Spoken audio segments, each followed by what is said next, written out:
Yo, what's up guys? Magandang araw sa inyo. Merong latest ngayon sa NBA, kapapasok pala na balita. Ja Morant traded to Portland Trail Blazers. Yan ang nangyari ngayon.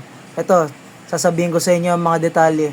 Ang mga naging kapalit ni Ja Morant sa naganap na blockbuster trade ay sina Jeremy Grant at Chris Murray mula sa Portland Trail Blazers. Yung dalawa na yun, mapupunta na sa Memphis Grizzlies.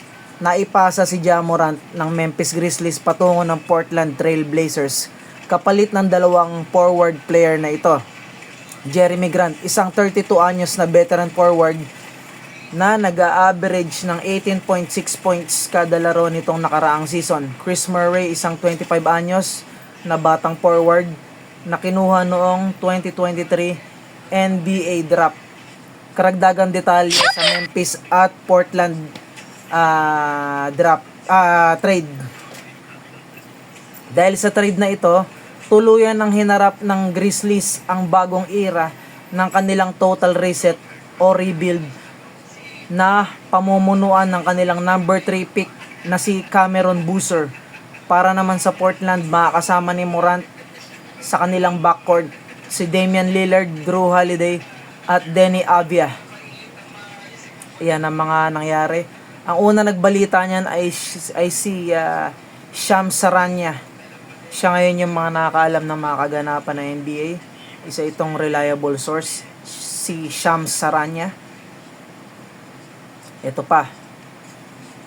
Ito ang mga mangyayari. Ito ang mga detalye ng lineup ng Portland na ngayon na nandito na si Ja Morant sa team ng Portland Trail Blazers. Sina Ja Morant at Damian Lillard ang magiging pambato sa starting backcourt ng Portland Trail Blazers matapos mapanalunan ng koponan ang blockbuster trade laban sa Memphis Grizzlies.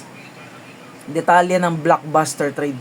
Naganap ang trade dahil sa kagustuhan ng Memphis na mag-rebuild o magkaroon ng total reset dahil bumaba ang trade value ni Ja Morant.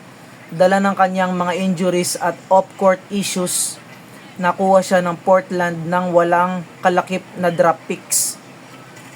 Yun na nangyari. Nakuha ng Portland Trail Blazers si Ja Morant, 26 anyos na two-time All-Star guard. Nakuha ng Memphis Grizzlies sina Jeremy Grant, 32 anyos na veteran forward, at Chris Murray, 25 anyos na sophomore forward. Ang projected starting lineup ng Portland ngayong season 2026-2027. Point guard Ja Morant, siya ang tatayong pangunahing playmaker at slasher ng koponan. Shooting guard Damian Lillard gaganap bilang shooting guard upang bigyan si Ja ng sapat na espasyo sa loob. Small forward Deni Avdija, ang breakout star na nagsisilbing versatile wing defender at facilitator. Power forward si Toumani Camara, ang aasahan sa depensa at hustle plays para sa naiwang pwesto ni Grant. At sa center, Donovan Clingan, ang 7'2" sophomore na magbabantay sa rim at kukuha ng mga rebounds. Ang latest final roster ng Trail Blazers matapos makuha si Ja Morant. Dahil sa pagdating ni Ja Morant, naging crowded at siksikan ng backcourt ng Portland. Ito ang kukumpleto sa lineup ng koponan sa kasalukuyan. Ang pangunahing guard sa bench, Drew Holiday, veteran guard na inaasahang magdadala ng liderato mula sa bench.